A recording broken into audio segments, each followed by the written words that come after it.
Let's talk about how things are changing and the killing of the United Healthcare CEO.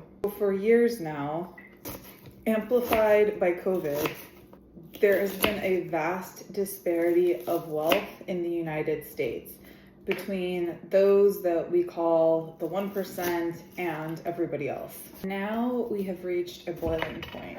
And in terms of that being personified, there is no better example than the murder of the United Healthcare CEO and the literal valorization of the person who murdered him.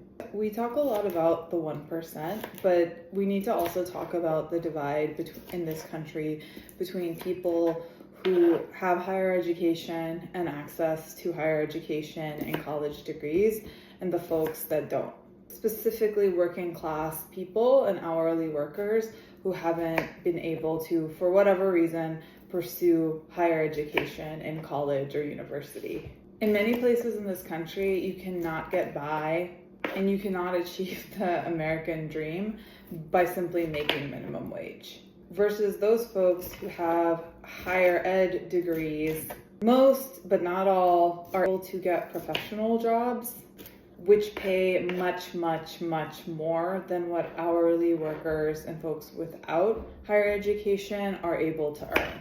Professional workers have a totally different experience in life for the most part. Professional workers have access to home ownership, and professional workers don't feel the same level of pain. Again, not all professional workers, but like higher tier professional workers. I'm talking about people in six-figure jobs and specifically people whose like combined household income is above 250K.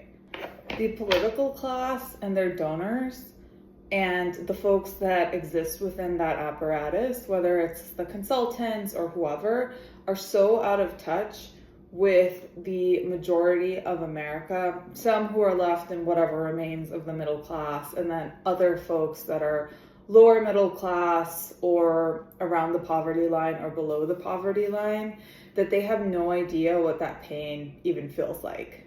And our systems are so busted at this point that somebody would go and kill a healthcare CEO.